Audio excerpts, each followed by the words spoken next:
In our previous episode, we spoke to the team from Better Shelter about their kit of parts approach to providing emergency shelters in crisis situations.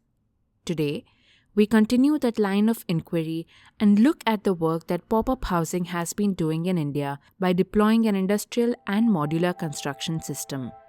With the support of the Graham Foundation for Advanced Studies in the Fine Arts, we speak to Sampat Althur, the founder of Pop-Up Housing, on how they are improving the housing conditions in low-income communities through their innovation.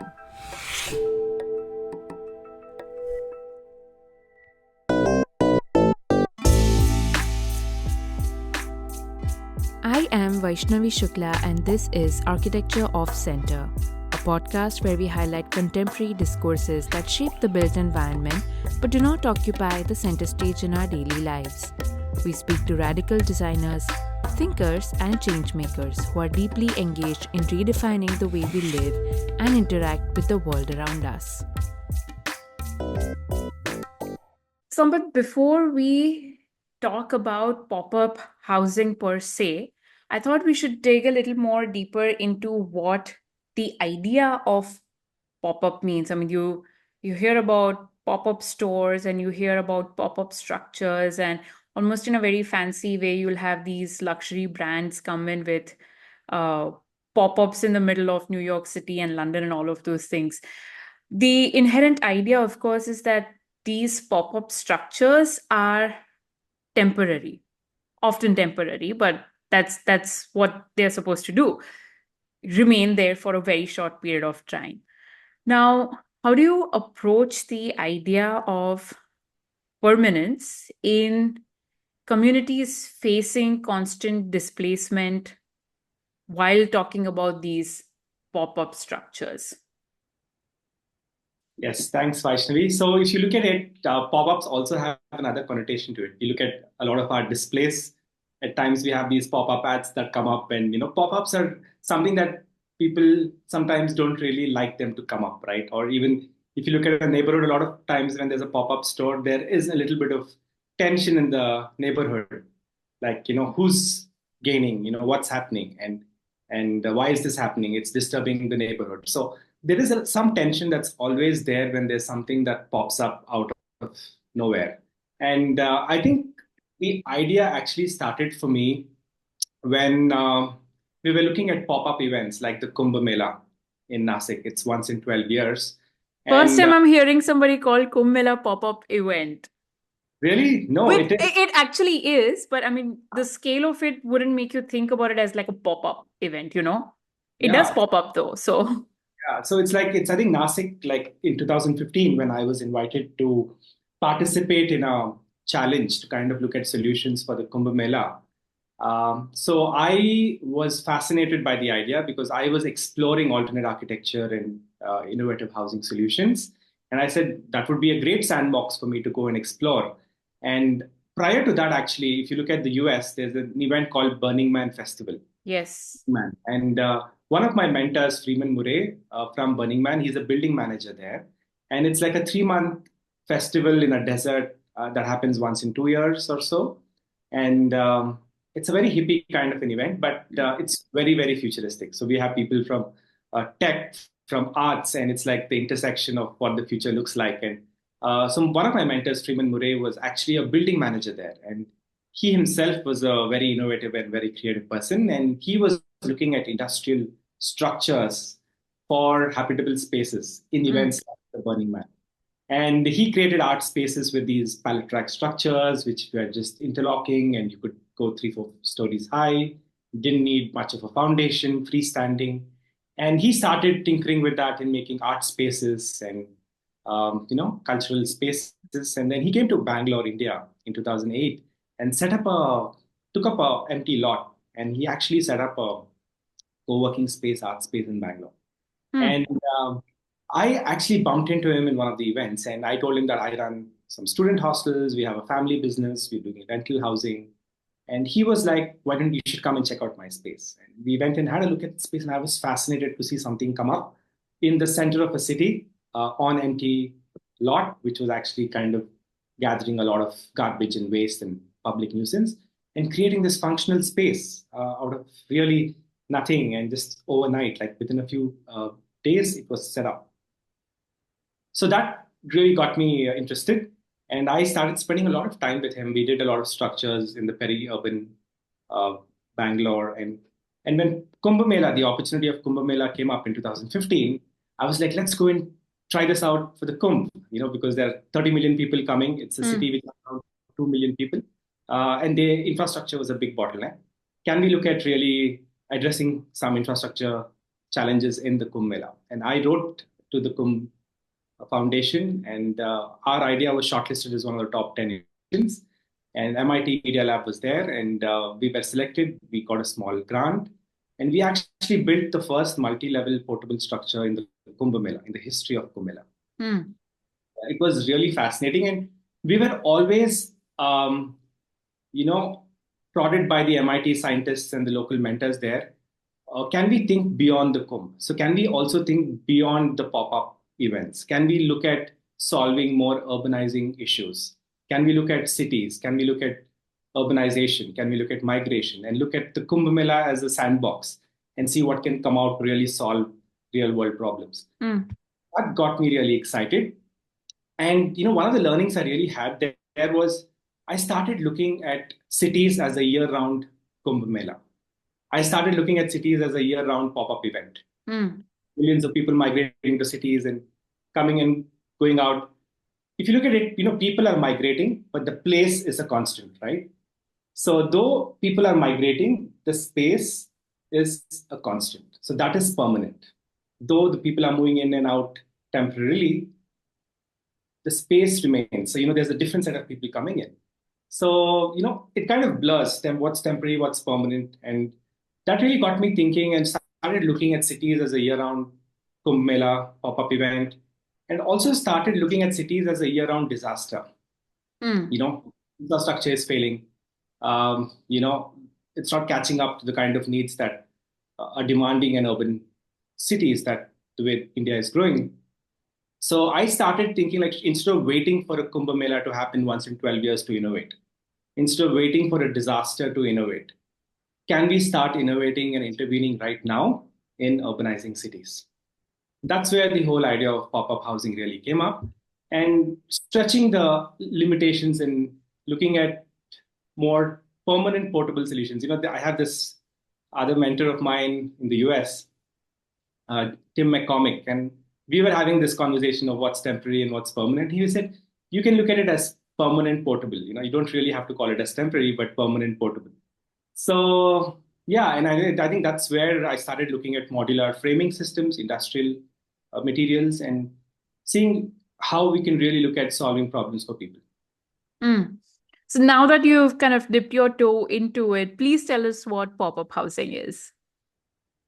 Yes, so pop-up housing is really looking at, if you look at it, the problems of the world cannot be solved in the same level of thinking in which they were created. So the housing industry has really not innovated that much over hundreds of years. But if you look at a parallel industry, the industrial sector, the warehousing and the industrial sector, there's a lot of innovation that's happened in warehousing and industries, industrial structures. So they have been looking at how do you optimize space, how do you optimize cost, how do you look at optimizing resources and building efficiently. And I think that's the journey. So pop-up housing is really looking at leveraging industrial construction for solving low-cost modular housing solutions for mostly the base of the pyramid, low-income housing in urbanizing cities. Now, Sampat, we have often seen the idea of finding shelter or the idea of housing as a basic human right.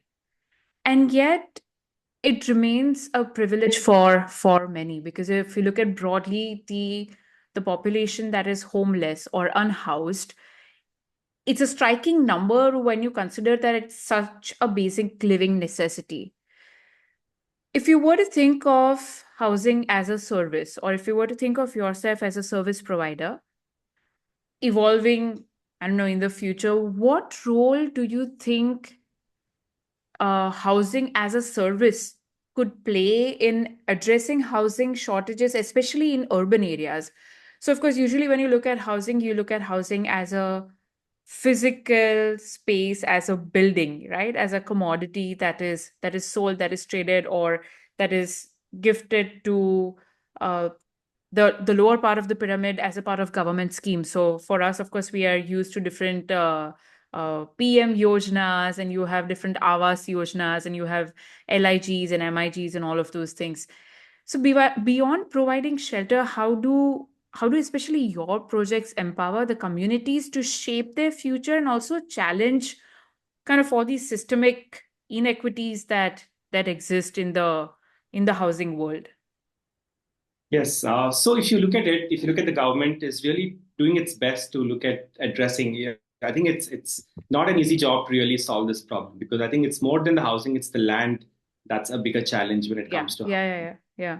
And if you look at the low-income communities, the urban villages, the slums, uh, most of them are self-built. They're very organic. And if you look at the kind of built environment they have, they use locally available materials and they kind of just make do because they know that they want to be in the cities for 7, 8 months. They want to go back to their hometowns, their villages for 2, 3 months, which is their permanent home.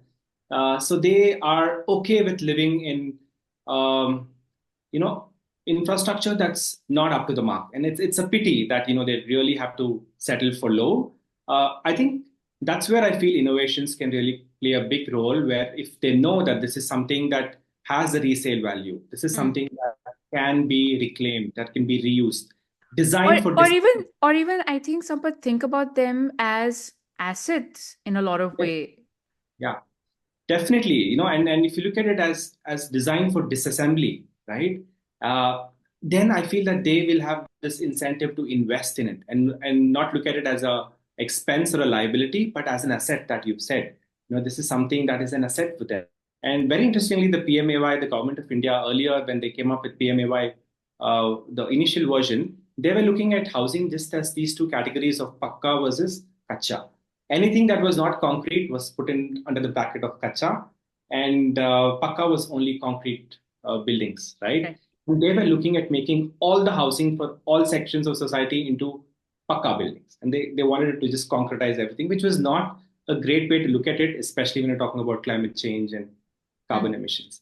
Very interestingly, in PMAY 2.0, they have given a slash to concrete to permanent buildings, or they're also calling it as all weather housing.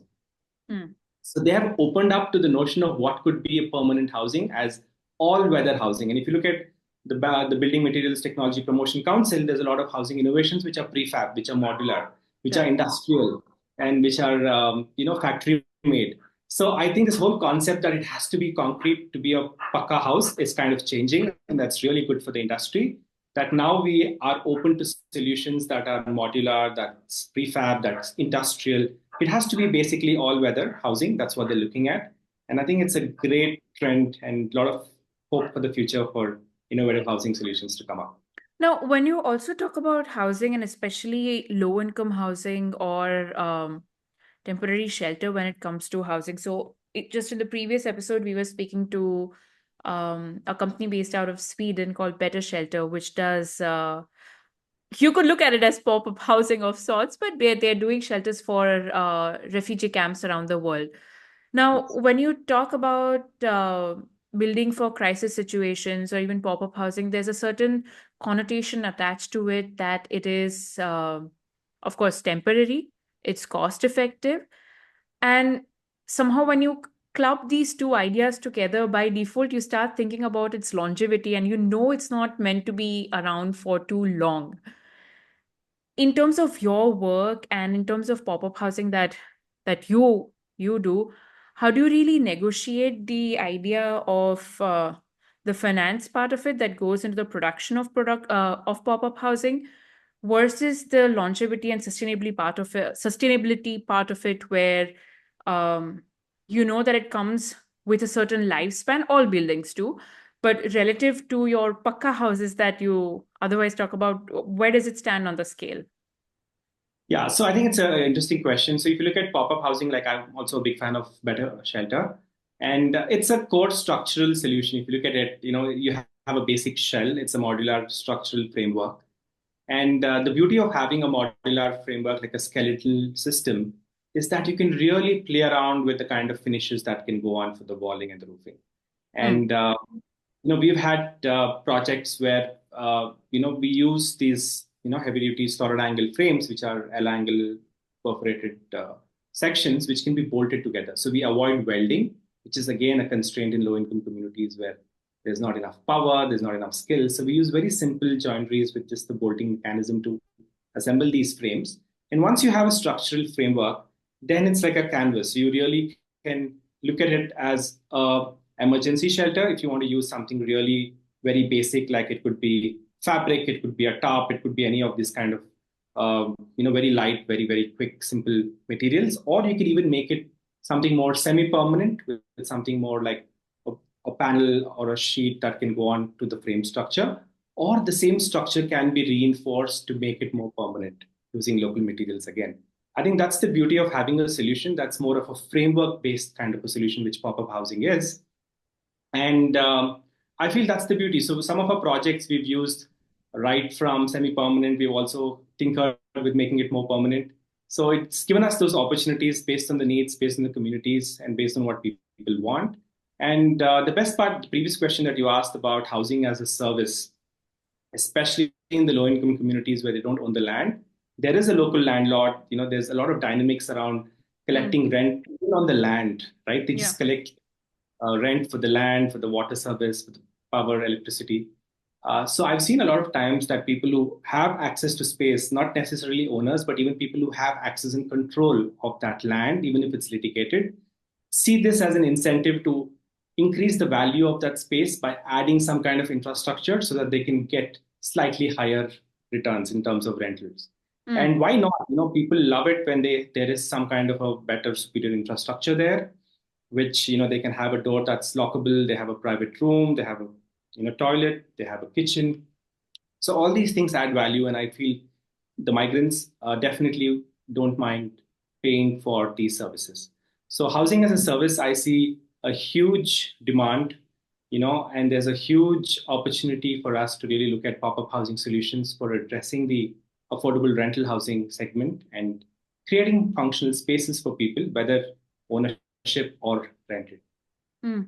Now, because you mentioned that this is actually a framework and people are able to, I don't know, would you say customize is the right word to kind of adapt to it and use it the way they want? Um, from an personalization or identity perspective, how do you think this framework, like the literal physical framework, allows for people to, bring in the little bit of their own identity into the space that this framework provides or this building frame provides? Or how are they able to adapt their lifestyle to what would be a rather simple modular steel structure? How do you think that that personalization happens where the structure then becomes a home? Right. So I think in most of our projects, we get the beneficiaries to be involved in the building process as well. So they are also volunteers. They're also part of the building process as helpers. And they are involved in not just building their house, but having a say about how do they want their interiors to be. Like, say, where do they want the kitchen to come in? Where do they want the toilet to come in? How big they want the bedroom to be? So since we make these modules in standard sizes of, say, 10 feet by 10 feet or 8 feet by 10 feet, 12 feet by 15 feet. So we have these standard modules, and it gives a lot of freedom and flexibility for people to choose their space. And even before we go with the structure, we go there, have community meetings. We actually go to the site. We do using a chalk. We just do a layout with the chalk on the ground, and we tell them where do you want to have your kitchen, where do you want to have your toilet. In a lot of cases, we also take care of natural lighting. We take care of weatherproofing. We take care of the weather conditions. We also take care about some people in India also very particular about vastu. So they want to have the Yeah. kitchen in a particular location. They want to have the toilet in a particular location. They want to have the entrance in a particular location. They want to have the windows here. So we respect all of that, and we customize our spaces according to their needs. And more than that, once they are involved with the building, and then They also choose the kind of walling that can go onto it. And a lot of times we've allowed them to paint their own homes with the colors that they like and they want. And we've allowed the children to do artwork. And once it's done, then we've seen people coming and doing a small puja and getting into their homes and really making it personalized, as if it's a home that it's a permanent home for them, though they're just maybe there for a few years and moving on. But I see that's the kind of spirit that India has. People just look at spaces as very personal and they make it a home in all the ways they can. And small things like storage and shelving, built-in spaces, they see a lot of value and they acknowledge that. In fact, Mm. one interesting, it really changes their whole lifestyle. Like, there was this one community near Udupi where, this community is a migrant community who are into construction, and they were living in shanties for over 15 years. And they had families, they had kids going to government schools. And when we went there and we built 5 homes, though there were 50 shanties, we started with our first project of 5 homes with Selco Foundation. Uh, Once we built it, the lady of the house came to me and said, "Thank you so much for doing this. I can now get my daughter married to a better." Aw. So these are things that you don't expect. The moment they have a door that they can lock, they have a foundation, they have a plinth, they have a structure which is solid. They just feel so uplifted and they feel that their status is enhanced, right? And a lot of such stories really are very, very moving to kind of intervene in these small communities to make a difference. Yeah, it almost seems like with a small change, well, not a small change, quite a big change, in the living environment or, introduction of this particular building system, you are able to provide a certain social mobility to people who've otherwise not been able to afford it by themselves. So from that perspective, at least it seems like a very noble cause. Yeah. Um, Yeah. so, but And yes, a lot of NGOs play a big part here. I correct, work with that's what I was getting at. Yeah. nonprofits. So the best part is, a lot of times nonprofits are already working in these communities, maybe in education or in health or, power, solar. They want to improve the housing conditions. And that's where, pop-up housing has been called so many times. Even now we have 2 projects going on for waste pickers in Bangalore for building a Anganwadi and a flood relief shelter. So, we keep getting a lot of requests from the nonprofits who are actively working in these communities. So it's not, we don't really go directly into these communities. We always go through somebody who's already working, who's embedded in these communities. It becomes so much more easier to kind of, Build get trust. connected, to build that trust and to really talk about solutions which are a little alternative. And we've seen that the NGOs play a big part here. Many times they help with fundraising. We also help with fundraising. And sometimes beneficiaries also pitch in a bit.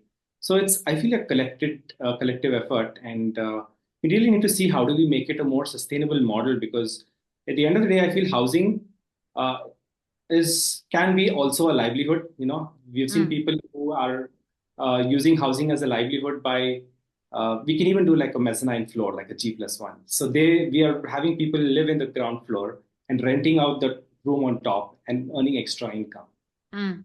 in small households. Mm. And a lot of small households who have an empty rooftop are allowing us to build small units as rental rooms for migrants. So it's also becoming affordable rental housing for migrants and a livelihood for these small households. So we Mm. are actually seeing a lot of things that are opening up in these communities because, anyways, people do self-built housing, right? Incremental housing. And if they have a smart solution, which is modular, which is prefab, which is like, in fact, we are also looking at a housing solution which is like a flat pack, right? We want to reduce the assembly time. We want to reduce workmanship issues on site. So we're developing a lot of solutions and making it easy for people to assemble their own homes. Mm. So it's very interesting to see how this goes. Mm. And so, but last question, what's next in the pipeline for pop-up housing and how do you see it growing from here? Yeah, so I'm really excited about looking at how the industrial sector has been pushing the limits of the built environment, right? You have a lot of rack supported buildings, you have modular mezzanine floor supported buildings. So there's a lot of innovation happening in the industrial sector. Earlier people used to build these huge concrete warehouses and they used to do shelving inside it. as storage. But now they figured out that the shelving frames can act as a load bearing element of the building itself. So they've got rid of the entire concrete building, is cladding panels onto these shelving and making it track supported buildings. That's the innovation that's happening in warehousing. So I'm really looking at how can we look at solving housing problems using this industrial innovations, and can we push the limit, like like a mezzanine floor, like I said, a G+1, even a G+2, or even multi floors, uh, which are readily available, because I think now industrial materials are being manufactured globally with standard load bearing specifications and off the shelf products, right? I always had this conflict because I was also a very avid natural builder. I did a lot of workshops with natural building, and I'd been to Thailand for this 1 month workshop, and we built an Adobe home. And I was talking to my mentor there, John Dye, that I'm also fascinated with industrial housing, but I'm also really connected and I love natural building. How should I be looking at this? He said, see, those days there was no industries. So, stone, soil, earth, water were the local materials. But now, in a post-industrial world, even industrial materials are local materials. So look at industrial materials as local materials, right? There's a huge resale value, there's a huge second-hand market. And if you can build something out of that for people in need and make it really accessible to create shelter, why not? And I feel pop-up housing is looking at pop-up rooms, rental housing units for students, migrants. We're looking at doing projects for low-income communities, and we are really looking at standardizing the designs, prefabricating it, setting up a workshop to make it more easy to create composite panels, and really train a lot of people to see how they can use these innovative technologies that are out there to create something very beautiful and something very low cost, and can support communities in their own areas. Well, thank you so much for all the work you do and for sharing sharing your big bright idea with us. Thank you so much, Vaishnavi. Thank you so much for having me, and looking forward to getting inspired by the kind of people that you're getting onto your show and doing good work together. Special thanks to Ayushi Thakur for the research and design support, and Kahan Shah for the background score. You can follow us on Instagram at Arc of Center and reach out to us through our website arcofcenter.com. That is ARCHOFFCENTRE.